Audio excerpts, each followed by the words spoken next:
Assalamualaikum warahmatullahi wabarakatuh. Perkenalkan, nama saya Indrianti Gun, Program Studi Pendidikan Bahasa dan Sastra Indonesia, Fakultas Ilmu Pendidikan Universitas Cokro Aminoto Palopo. Pertama-tama saya berterima kasih kepada Ibu Dr. Marlina Bakri, SPD MPD selaku dosen pengampu mata kuliah Estetika. Jadi langsung saja di sini saya akan menjawab pertanyaan. Di sini saya akan menjelaskan dan menjawab pertanyaan dari tugas UTS semester 7. Di sini ada 9 soal, di mana nomor 1 yaitu jelaskan ruang lingkup estetika. Ruang lingkup estetika bukan hanya berkisar pada seni dan alam saja, tapi ada beraneka ragam jenisnya. Keindahan yang dimaksud oleh estetika lebih kepada pemahaman masing-masing personal kita dalam melihat, memahami, dan menghargai keindahan pada suatu objek. Objek yang dimaksud di sini bukan hanya objek seni maupun alam saja, melainkan setiap hal atau objek yang menurut kita memiliki nilai keindahan. Keindahan sendiri dianggap sebagai suatu yang bernilai positif dan berlawanan dengan kejelekan yang bernilai negatif. Nomor 2, sejarah perkembangan estetika. Sejarah perkembangan estetika didasarkan pada sejarah perkembangan estetika di Barat yang dimulai dari filsafat Yunani. Hal ini dikarenakan estetika telah dibahas secara terperinci berabad-abad lamanya dan dikembangkan dalam lingkungan filsafat Barat. Hal ini bukan berarti di Timur tidak ada pemikiran estetika. Secara garis besarnya, tingkatan tahapan periodisasi estetika disusun dalam 8 periode, yaitu nomor 1, periode klasik, 2, periode skolastik, 3, periode Renaissance, 4, periode idealis, yang keenam periode romantik, yang ketujuh periode positifik, yang kedelapan periode kontemporer. Nomor 3, jelaskan apakah indah itu seni, seni dan seni itu indah. Apa persamaan dan perbedaan seni dengan keindahan? Di sini Aristoteles merumuskan keindahan sebagai suatu yang selain baik juga menyenangkan. Menurut cakupannya, orang yang harus membedakan antara keindahan sebagai suatu kualitas abstrak dan sebagai sebuah benda tertentu yang indah. Untuk perbedaan ini dalam bahasa Inggris sering dipergunakan istilah beauty atau keindahan dan the beautiful untuk benda atau hal yang indah. Keindahan yang seluas-luasnya meliputi keindahan seni, keindahan alam, keindahan moral, keindahan intelektual. Pada umumnya, apa yang kita sebut indah dapat menimbulkan dan jiwa kita rasa senang, bahagia, tenang, nyaman, dan bila kesannya lebih kuat, dapat membuat kita terpaku, terharu, dan timbul keinginan untuk menikmatinya. Seni pada mulanya adalah proses dari manusia, dan oleh karena itu merupakan sinonim dari ilmu. Dewasa ini seni bisa dilihat dalam intisari ekspresi dari kreativitas manusia. Seni juga dapat diartikan dengan sesuatu yang diciptakan manusia yang mengandung unsur keindahan. Jadi seni merupakan bagian dari keindahan. Keindahan memiliki nilai estetis yang dapat dirasakan oleh manusia melalui panca indera. Sedangkan seni merupakan suatu bentuk ekspresi manusia akan nilai-nilai keindahan yang dimilikinya. Jadi seni merupakan nilai-nilai keindahan. Persamaan seni dan keindahan adalah keduanya dapat dirasakan dan diamati oleh manusia melalui panca inderanya.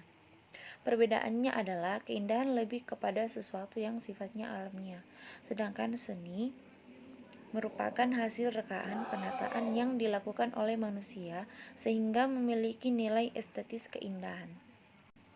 Di mana soal nomor 4 yaitu jelaskan secara ringkas perbedaan estetika instrumental dengan estetika kontemplatif. Estetika instrumental estetika yang diamati dari segi keindahan, hasil-hasil ciptaannya, atau karya yang sifatnya objektif. Penilaian dilakukan secara eksternal, atau apa yang nampak dan langsung bisa dirasakan. Keindahan dinilai berdasarkan rasio, sedangkan estetika kontemplatif yaitu estetika yang dilakukan dengan melakukan pengamatan dan penilaian dalam diri, internal, rasa sentuhan estetis suatu karya seni. Subjek-subjek memiliki penilaian yang berbeda terhadap seni yang diamati. Penilaian dan pengamatan lebih didasarkan pada rasa dan aura yang terpancar dari karya seni tersebut. Nomor 5 yaitu jelaskan perbedaan umum antara pendekanan estetika barat dengan estetika timur. Reflektivitas dunia barat memang cenderung memburu pemahaman verbal, konseptual tentang gejala estetik itu, yang di satu pihak merupakan pencarian mendalam hakikat seni. Namun di pihak lain menjadi semacam pembatasan-pembatasan yang membuat seni menjadi fenomena eksklusif, dan dengan begitu ironisnya justru mengerdilkan seni juga yang menganggap objek alam tanpa tujuan lain selain objek sebagai objek itu sendiri. Semacam pengalaman ketersergapan oleh keindahan, kesenangan, dan sesuatu yang sublim yang ditimbulkan oleh objek tertentu. Karenanya sang seniman yang mampu menciptakan karya seni orisinal dan mampu memicu pengalaman sublim itu dianggap sebagai jenius. Dan seni yang serius adalah fine art, yaitu kegiatan imajinasi kreatif yang berdasarkan bahan alamiah menciptakan suatu karya yang melebihi alam itu sendiri. Estetika timur lebih cenderung menekankan pada spiritualisme magis dan lebih menekankan pada fungsi seni sebagai sarana pelepasan dan pencapaian tingkat pencerahan spiritual masing-masing insan. Perbedaan yang mencolok antara estetika barat dan timur adalah estetika barat bertujuan untuk mencapai pemuasan akan imajinasi pikiran, sedangkan estetika timur mencari kepuasan batin menuju pencerahan spiritual. Nomor 6 yaitu setiap karya seni selalu memiliki unsur wujud, penampilan, dan isi atau bobot. Wujud terdiri dari bentuk dan struktur. Dalam struktur seni dikenal istilah satu keutuhan atau unity, yang kedua penonjolan outstanding, ketiga keanekaragaman atau complexity, yang keempat intensitas atau intensity, dan kelima keseimbangan atau balance. Apa yang dimaksud dengan balance? Dan sebutkan unsur-unsur dinamika yang membangun balance. Balance adalah upaya dalam pencarian proporsi yang memadai, setara, dan berimbang, kesamaan dari unsur-unsur yang saling berlawanan, tetapi saling melengkapi dan membentuk suatu kesatuan. Balance merupakan kebutuhan alamiah dan naluri yang berdasarkan dimiliki oleh manusia hingga perkembangannya. Keseimbangan tetapi merupakan syarat estetik yang mendasar dalam sebuah karya seni. Rasa keseimbangan bisa dicapai dengan keadaan simetri, seperti dalam Candi Bentar, Patra, Garuda Pancasila, dan lain-lain, atau yang dikenal dengan symmetric balance. Tetapi keseimbangan tidak hanya dapat dicapai melalui symmetry balance, juga melalui asymmetric balance. Unsur-unsur dinamika yang menunjang simetri diantaranya: A. Pola keseimbangan simetris sama rata. B. Pola keseimbangan asimetris tidak sama rata tergantung proporsinya. C. Pola keseimbangan linear berkisar pada satu jurusan. D. Pola keseimbangan radial berarah ke banyak jurusan. Lanjut soal nomor 7 yaitu jelaskan seni konseptual. Seni konseptual atau conceptual art artinya seni yang lebih atau berkaitan dengan konsep. Konsep atau konseptual yang berasal dari bahasa Latin yaitu conceptus berarti pikiran, gagasan atau ide. Dengan demikian, seni konseptual ini lebih menekankan pada gagasan atau ide seninya daripada perupaan karyanya. Istilah ini pertama kali dikemukakan oleh seniman dari California, Edward Reinhardt dan Henry Flynn pada awal tahun 1960, yang merupakan sinonim dari idea art. Seni kontekstual. Manusia sebagai makhluk sosial dalam masyarakat tidak terlepas dari suatu sistem nilai. Sebutkan saja salah satu sistem nilai yang beredar pada sistem nilai dasar materi yang mendominasi nilai-nilai dalam suatu kebudayaan dan dalam masyarakat. Dalam kehidupan bermasyarakat, materi sangat penting dalam kehidupan, karena materi menjadi tolak ukur utama yang harus dicapai untuk mempertahankan hidup. Sehingga nilai seni masyarakat dalam konteks materi pun akan mengacu kepada nilai dasar ini. Contoh lain dalam masyarakat terpelajar yang dinilai dasarnya adalah pengetahuan dan nilai hidup mengarah kepada kesempurnaan hidup. Nilai seni juga berlandaskan asas itu. Sekarang saja sudah terjadi banyak pengklasifikasian mengenai nilai-nilai dasar seni tersebut yang dikaitkan dengan sastra sosial, dari mulai strata terendah sampai tertinggi mempunyai standarisasi tertentu yang dogmatis terhadap komunitasnya. Soal nomor 8 yaitu jelaskan aspek dan fungsi estetika. Setelah mengenal tentang apa itu definisi dari estetika, sekarang kita akan membahas tentang apa saja fungsi dari estetika ini. Estetika sendiri mempunyai arti suatu seni tentang keindahan.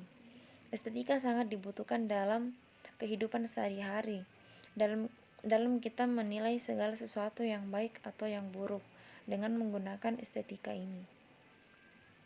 Ilmu estetika adalah suatu ilmu yang mempelajari segala sesuatu yang berkaitan dengan keindahan, mempelajari semua aspek dari apa yang kita sebut keindahan. Namun di sini bukan hanya keindahan suatu karya. Yang dimaksud adalah segala sesuatu tentang aspek kehidupan yang berhubungan tentang keindahan, entah itu pengetahuan, kejiwaan, emosi, dan lain-lain. Estetika ini juga dapat kita gunakan untuk menilai suatu hal yang memang itu dianggap baik dan buruk dalam kehidupan sehari-hari. Aspek estetika. Seni selalu berhubungan dengan estetika karena seni adalah suatu yang indah. Sesuatu dengan pengertiannya, estetika adalah ilmu ajaran atau filsafat tentang seni dan keindahan serta tanggapan manusia terhadapnya. Kepekaan terhadap seni dan keindahan. Estetika merupakan salah satu tolok ukur untuk menilai apakah sebuah seni itu dapat dikatakan bagus atau tidak. Dalam estetika terdapat 3 aspek yang digunakan untuk menilai sebuah karya seni, yaitu absolutisme, anarki, dan relativisme. Absolutisme merupakan penilaian sebuah karya seni yang mutlak, tidak dapat ditawar lagi. Penilaian ini didasarkan pada konvensi atau aturan yang telah ada. Kemudian anarki adalah penilaian berdasarkan pendapat tiap-tiap orang. Penilaian ini bersifat subjektif dan tidak perlu adanya pertanggungjawaban. Namun penilaian tersebut tetap didasarkan pada aturan seni yang berlaku. Terakhir, relativisme adalah penilaian seseorang yang tidak mutlak atau absolut dan masih bersifat objektif. Jadi di sini nomor terakhir yaitu apa cara Anda untuk memberikan pemahaman kepada orang lain tentang estetika yang paling sederhana. Di sini cara saya untuk memberi pemahaman kepada orang lain tentang estetika yaitu mengambil contoh langsung pada diri orang tersebut dan memberi pemahaman langsung kepada dirinya dengan menjelaskan di mana letak nilai estetika pada diri orang tersebut. Jadi itu jawaban dari soal-soal UTS, semoga dapat bermanfaat. Saya akhiri dengan ucapan wabillahi taufiq wa hidayah. Assalamualaikum warahmatullahi wabarakatuh dan terima kasih.